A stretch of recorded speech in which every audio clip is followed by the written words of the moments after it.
So, hi there, my. Hello, everyone. Welcome to episode 33 of Only a Podcast. Say hello, Captain. Hello, Captain. What we got this week? What have we got? We've got. This week. It's not every week, is it? No. This episode. If you're lucky. Yeah. We've got the continuation or completion of some TV series. We've got a famous film trilogy reissue, and it's nothing to do with Star Wars. Extra added cinema-based content I've got here. I think we have. I know I have. Nice. Including an interesting fact, which you have, allegedly. Yes, I have, and it relates to Star Wars, funny enough. And books and darts. And darts. Darts. Yeah, on the darts. Yeah. On the darts. So, all right, we'll kick off, shall we, in the usual fashion with what we like to call culture catch-up, what we've been up to. Let's do that. Mine should be called I just catch up on stuff that everyone else watched years ago, and I'm just kind of catching up on it. But that's all right. There is something a bit current in there, which I'll start with, which is Ted Lasso. Yeah. So, season 3 is going strong. It's brilliant. It's so brilliant. It was a tricky one for me last week because the last episode, because AFC Richmond, the fictional team in the show, were playing West Ham. So I didn't know who to cheer for. Oh, no. But yeah, anyway, justice was done at the end without giving any spoilers. So yeah, if you're not into Ted Lasso, do watch it. It's really, really good. I've still got to do it. You do see the actors, Jazz Odyssey and Hannah Waddingham and various others all over the place, all over being interviewed on the late night TV shows and all that kind of thing. And they're all great. They're really good. And you can tell that it's a great cast by the way that the show's done. It's all done with a sense of humour. It's pretty funny. It's not a serious drama or anything, but no, it's great stuff. So I'd also recommend checking out Hannah Waddingham singing. Yeah, because she can. I know she does once or twice in Ted Lasso as well, which felt like it had been shoehorned in a little bit. But sneak it in. Yeah, she has marvellous lungs. It's great.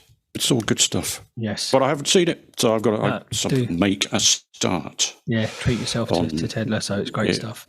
And it's so much in the kind of football culture now, this fictional team. Did you know it's in FIFA 23, the latest version? You can choose him and that team alongside all the real teams. So that's great stuff.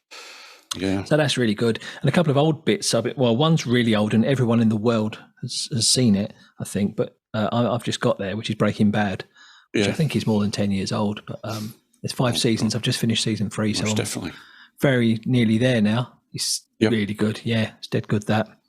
So I'm almost at the end, and I'll keep going. And Happy Valley, which, again, is another one of them that everyone watches. We did talk about that. We've talked about it before, and I've got to the end of season 1 now, so made some progress with it. Right. Oh, it's a bit violent, isn't it? It's not very happy. No, it's not a very Happy Valley, that one. No. Sounds like somewhere off Sesame Street, doesn't it? But it's a bit violent. I'll get quite uncomfortable with violence on screen these days. I struggle with it a bit because it's real violence. You know what I mean? It's gritty. It's not like Hollywood violence. No. But no, it's brilliant. So I'll be cracking into season 2 very soon. Great. Yeah, it's marvellous, that. What have you been watching? Or whatever. With TV, just to comment that I have yet to watch the final episode of Poker Face. The last one, I got down to the last one last night. Right. I thought, I'm too tired. I won't enjoy it. I'll fall asleep halfway through. And when was that? 8:30? That's usual. It's usual. You have your dinner and then you have a beer and that's it. Really, you're gone. So yes, I have still to watch that. But in terms of the watching that I have done, let's just leap into cinema. A couple of cinema things. We did pay on demand to see a very weird documentary, New Zealand-based, called Mr. Organ. I don't know if you've ever heard of this. If anybody wants a kind of left field documentary, weird, strange thing from down under, then it's got to be out there somewhere on the spending sites. It might not be in the cinema. It might be a bit too kind of art house for the rest of the world. But basically, there's an investigative journalist called David Farrier who comes across odd situations and then worries away at them because he can't leave it. He has to get to the bottom of things. And this one, Mr. Organ, nearly ruined him. It started off as a parking dispute outside a company or a shop called Bashford Antiques here in Auckland. And we knew of this because it was one of the places to park when we want to go to one of our favourite Italian restaurants just around the corner. But they warned you, like, do not park at this place because they'll clamp you and nick you. And a lot of clamping went on. A lot of people got very upset by this guy who would just turn up. It's like a sort of a private thing, and demand $750 to let people go out of their clamps. It was all rather weird. He was sort of in cahoots with the woman who ran the shop, and it was all rather strange. It was made the news and all that kind of thing. So Faria decides to find out who this guy is and descends into the maelstrom of this guy's previous life, who has not been a very nice chap in the earlier days. And then the chap realises that people are onto him for doing strange things, and legal letters fly, and Faria is sort of ghosted by this chap. And I won't go any further than that. It's extraordinarily weird. And if you like that kind of thing, get one of the best of its kind, I think. Yeah, I saw they covered it on The Project or 7 Sharp or one of those shows. And it's funny because I saw the place. I'm like, I recognise that place. Yeah. I'm sure I've been there, and I looked it up. And it's that time I went to that Italian restaurant with you donkeys years ago. Yeah, that's it. It's just around the corner from there. Yeah, that's right. Yeah, but I remembered it for some reason. So, I did see that. That looks like a good one. So where can you watch that? Where's that on? I got that on Academy On Demand, New Zealanders, for a few bucks, basically. Just pile in. What's that? Well, we have the Academy Cinema here in Auckland, and it's a sort of art housey one underneath the library, and they have a website. There is a Wellington one called Arrow On Demand as well, I think. I think they're similar sources of material. You have to be a resident, or can anyone get them? No, it's, you just file in, pay your $5 or whatever it is, and watch. That's good to know, because you don't need any membership or any of that kind of stuff. You can just buy them ad hoc. Yeah. Oh, that's good, because these 3 movies we're going to be talking about soon, I don't think I'm going to be able to get to see them down here, but they might have them. So I'll let you talk about them when you're possibly ready.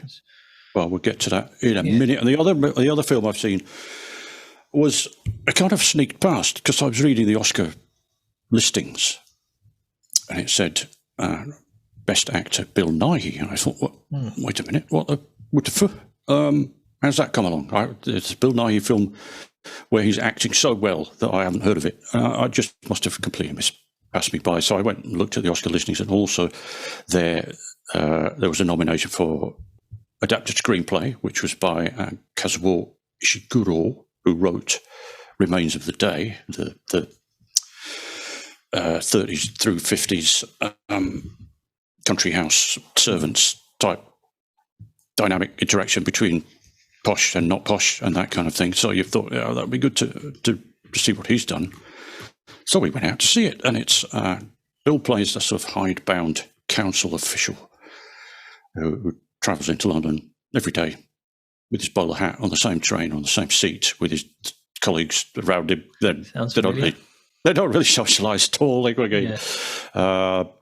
And the council where they work is completely stuck in tradition, and let's not be too proactive here, let's not move things on, and by the way, that's their department's fault and I'm not going to sort it out, we'll just send it back to them. And he's lived this life for years and years and done nothing. And events transpire. He's not a well man, and the doctors inform him of such, and that sparks him off to finally not cooking crystal meth, is it? Do something useful. That's Breaking Bad. You've been watching that. Okay. Do something useful with the remainder of his life. Superbly acted and adapted from a 1952 Japanese film directed by Akira Kurosawa, the famous film director from said country. The film was called Ikiru originally, and you can imagine the sort of stillness of the civil servantry going on equally in both the Japanese film and the British film. Living, it's called. It got nominations in the BAFTAs as well, but didn't win. But is a superb, as he is, as we know, Bill Nighy is. It's really good. You can also spot little bits of Ikiru on YouTube just to compare and contrast with some of the original stuff. So that was my must watch cinematic that. I did see experience. that one come up, but that also might make its way through to the on-demand things, because it's so great and has been nominated and should go forward as a great film. Cool. Yeah. Good stuff. We both spotted something, didn't we, this week? The re-release of some classic films, which have been upscaled or whatever to 4K, so they've been remastered. I think you've got the first one. The old school. I've got the old school stuff. DVDs. Where's the thing? There's that one, which we saw the review of. Yep. And, of course, there's the other one. Yep. So the lovely Juliette Binoche. The Three Colours trilogy. Yeah. I have to admit, I can't talk about them much. It was a very long time. They were released in 93, 94, so I guess this is the 30th anniversary job. Yeah. And I saw them back then, so I don't remember too much about them other than them being incredible pieces of art, really. They're always on those lists of films you must see before you die and all that. Yes. French, English subtitles. Track them down. Yeah, track them down. They're in cinemas now, if you're lucky enough to have it showing near you, but do go see them. They're in a certain order, red, white and blue, I think is the order they... Yeah, but you'd be okay to, they do stand alone. Yeah. Pretty much, but go and watch them. Great stuff. I've remembered I've got the DVDs. Yeah, good excuse to watch them. Put them on one evening, why not? Yeah. All good stuff. Juliette Binoche, Julie Delpy, Irene Jacob, Jean-Louis Trintignant. There you go. Thanks very much. Famous French actor, directed by Krzysztof Kieślowski, all three of them. 5 stars for each one, folks. Yeah. Get them watched. Do watch them. They're great if you haven't already. Yeah. Even if you have, watch them again, because that's what I'm going to do. Yes. Yeah. Excellent. Cool. What else been going on? What's been going on? Well, it was the Easter holidays, and we got away to the quiet places where internet doesn't work. I've discovered that I'm on Vodafone, and it's the worst reception out of the family's devices up there. Okay. So nothing works. It just goes emergency calls only, and then occasionally a text comes in as it gets a whiff of signal. So I've been doing a lot of reading, and as it turns out, here's some more things. Hold on to the camera. The 3 things I've liked most, and they are really great, lately were all on the New Zealand Ockham book list for this year. Just completely cut. I didn't go right, let's go and buy those. But I ended up getting things that were on the list. A couple of them as presents, but when you buy presents that are books, you're going to get to read them. Yep. So let's just go through things. That's Grand, Becoming My Mother's Daughter by Noel McCarthy, who used to be on the radio here when we first came over. She was on BFM and then moved up to National Radio and those other things. And that's a memoir about her family and alcoholism. Is that sounds I don't know. I've never heard of her. Is that an Irish background? Looking at the name. Yeah. Look, as you'd expect from the Irish, lots of shenanigans, banter, humour, and tragedy. Right. Cool book. That's one. The Axeman's Carnival by Catherine Chidgey. Right. I'll get used to this one of these days. There we go. That's cool. You see there's a magpie on the front. This is a sort of New Zealand Gothic story. The couple live in a sheep station. He is an axeman in competitions around the place, but he's a slightly fading hero. He's being usurped by and beaten by the youngsters, so he's not happy, and he's not happy with the farm because it's not doing very well. And his wife supports him all she can, but he's sometimes a bit of a git.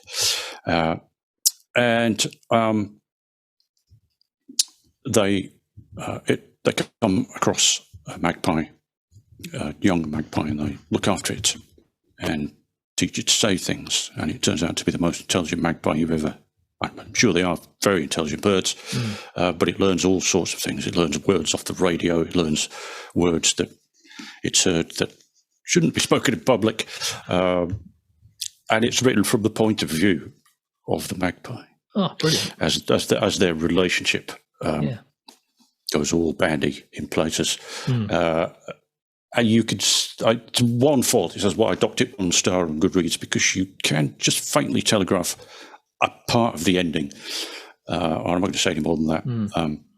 They basically put the farm is struggling, and they put the magpie on social media, and it takes off on Instagram. To get some revenue from that, they meet someone who knows how to do that, and powerful stuff. Cool book. Oh, good. And finally, folks, for our music and for all sorts of culture, Jumping Sundays by Nick Bollinger, who has written lots of music journalism. The rise and fall of the counterculture in Aotearoa, New Zealand, and it's basically it's your hippie trail, music from the 60s through to the middle of the 70s, pretty much goes through to punk.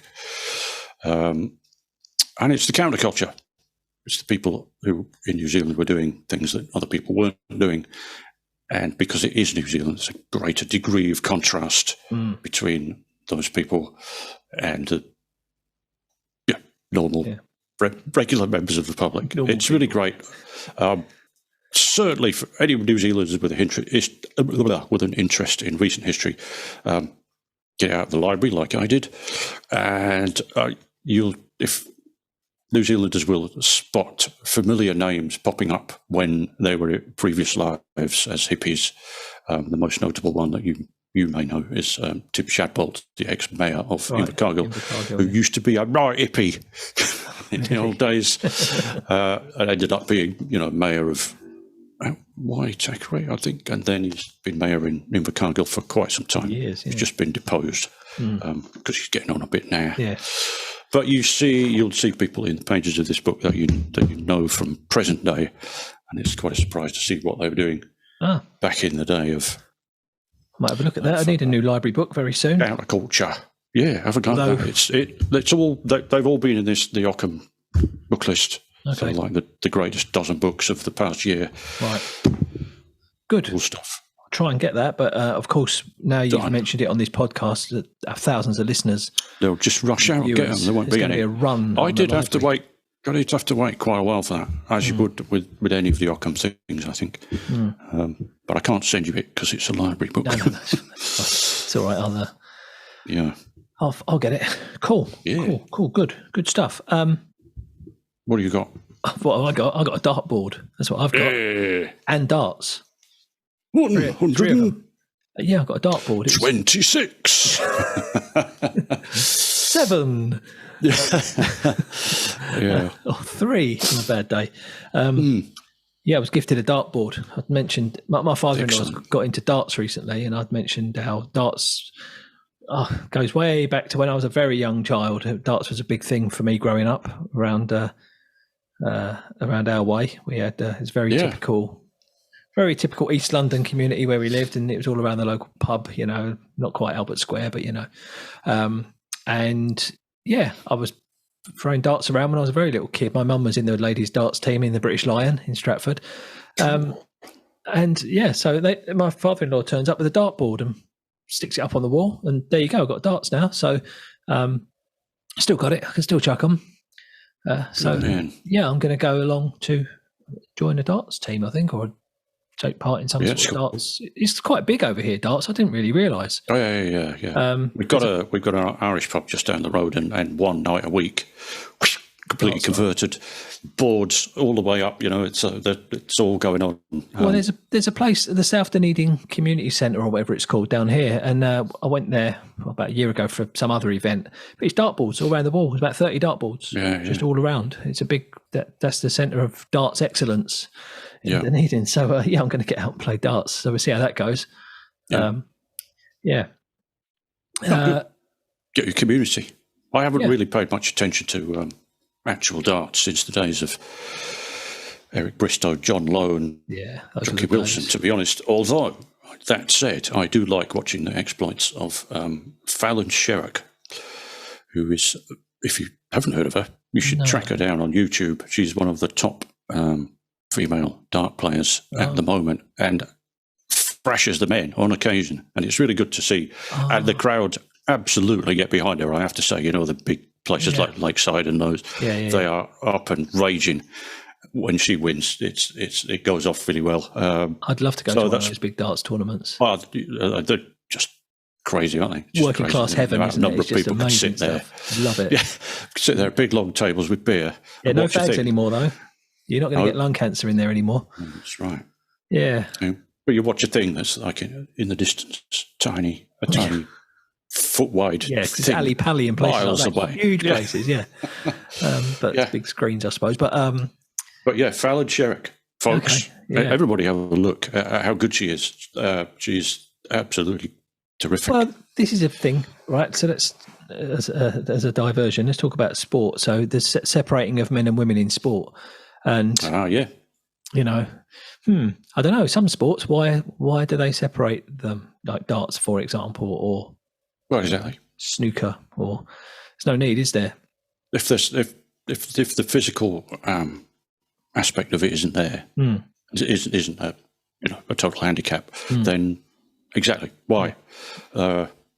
Golf should be accessible. Okay, guys do hit miles, but it's technique over strength. Ladies hit bars as well, absolutely. So it would be good to see a bit more of that, to be honest. Yeah, because are there any mixed sports? Equestrianism and things like that, I suppose, but not really mixed though, is it? I don't know. Don't know really anything about it. It's just yes. In fact, that you have a horse, it's a solo thing, and you compete, and you all end up in positions on the table. That's fair. Fair to say, I suppose. No, I don't know. I can't think of any sports where they're. Anyway, we digress. We digressed there. We floated off. Yeah, we did. Bring us back to life. I'll bring you back to life with. Let's go with this one. So we've been trying to have a few ideas about little regular features we can do on here. Yes, get people involved in on socials and what have you. Give us your input, or even come on. Yeah, come on the podcast. And we thought of something along the lines of, and this isn't Desert Island Discs. No, not quite. Because it's not, but we thought of a similar situation. So working title is Downsizing. Okay, so the premise is this. You've had to move to a very tiny new home, and you've only got room in this new home for one DVD of a movie or Blu-ray, one TV series box set, one album and one book. Yeah. And you don't have to own them physically. You can order them when you get there, but that's all you got room for. So what you're going to take. You may already have them. You may already own them, or if not, you're allowed to go out and buy them, because obviously you might not own these things these days. I don't own many things like that these days. So this could be a tiny house in the middle of nowhere, like where I was the other week. There isn't any internet. Oh yeah, and you have no internet or streaming services as well. So there's no Netflix or Spotify or anything like that. So you've got your DVD player and your stereo, and they're the only things you're allowed to have. So we'll have a think about ours, and maybe next episode we'll we could do that. We'll share. If you've got any ideas, let us know.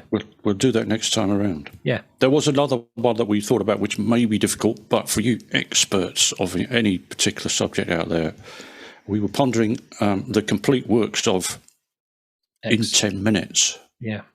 That could be band, singer, actor, author, writer, whatever. anyone really. Artist. I do have an author that I thought I could do in 10 minutes. The time constraint is there to make it a bit more entertaining and Cut out endless waffling. So take us through the complete works of quickly. Someone. A bit like some of these stage shows where you get the complete works of Shakespeare in 2 hours, where they do them all and then they do Hamlet backwards at the end and that kind of thing. A bit like that. So we might do that one, but it's a bigger effort. We understand, but you may have something out there that is your specialist subject. We're looking for super fans, really, aren't we, for this one? Yeah, I think we are. Kind of thing. But, it could be anything. It could be knitting. I don't know. Macrame. Yeah, anything you like. So, my Jazz Odyssey continues. Yeah. So, so it's basically a case of working through jazz standards and really knowing them inside out, because that's the way you learn jazz, really. So I've done All Blues, which is a jazz blues. I've done Autumn Leaves, which is a major minor 2-5-1. Nice. Mm-hmm. And the latest one is what's that mean? Blue Bossa. Oh, there you go. Cool. I don't know if you see that the right way round or back to the front, do you? No, I see it the right way around. Okay, cool. Good. So Blue Bossa, which is a kind of Latin jazz, bossa nova kind of thing. So I'm cracking through that. And there will be some recordings coming soon. I'm nearly there. So coming to a SoundCloud near you. Or an intro. What? We could have an intro. We could have a jazzy intro, yeah. Good. That'll get them flocking in, won't it? 45 seconds of intro. Who knows? Let's see. And we talked about Star Wars, or you mentioned Star Wars earlier. I mentioned Star Wars, yes. You mentioned Star Wars. What did you mention Star Wars? Because it was a trilogy that we weren't talking about, but we are talking about from this point of view. Well, this wasn't planned, but how about this then? So, is something I'm sure you've been wondering. What do the latest Star Wars, the most recent Star Wars trilogy movies, and Dad's Army have in common? I'm sure you've been wondering that. Oh. Do you know this? Because I learnt this the other day. I do. I didn't know it until you gave me that massive, great clue there. Daisy Ridley. Yes. The actor who plays Ray, yes, Ray, the female lead in those films, is the great niece of Arnold Ridley. Yeah. Who, of course, played the Private old bloke Private Godfrey. That's the one. In Dad's Army. Yeah, learned that the other day. So that's something you can impress lineage. Lineage, impress. Lineage, but they never met. He died before she was born. Oh, yeah. Yeah, but there you go. It's a fact for you. Cool. And that is everything on my list. I'll tick my last. I only have one more fact. Go on. Which came along quite recently, in fact. I'll be talking about this. The album Aladdin Sane. Yep. Is 50. It is 50. So there you go. So driving Saturday, Panic in Detroit, Cracked Actor, The Genie, Lady Grinning Soul. It's pretty much perfect. I don't know what? Is it David Bowie's best album? Well, we talked about these two new features that we were thinking of doing. There was a third one as well, wasn't there, which we were calling High Watermark. That's it, yes. That was another thing we could do. Yeah, which is in any artist's body of works, was there one point that was it, that was their best bit, and they never bettered it. I think Bowie, you couldn't do that, because he did about 10 albums in the 70s, didn't he, that everyone was an all-time classic. I think Bowie, that'd be impossible. But yeah, again, if you can think of anything like that, folks, let us know. So I can't think of an example. What's an example of I can't think of an example off the top of my head, but yeah, that was their album. It was their third album or whatever, and they did 5 more albums, but they never beat that third album. I suspect with a lot of artists, it'll be their debut album. That is a thing, isn't it? I think it is a thing. Yeah. We get with the enthusiasm of youth and maybe a backlog. You've spent years collecting this material, and finally someone gives you the chance to go in and do it. It's the difficult second album thing, right? You got to do a second album now. You got 3 weeks to get it. Yeah, okay. You haven't written anything yet. Mm. So there you go.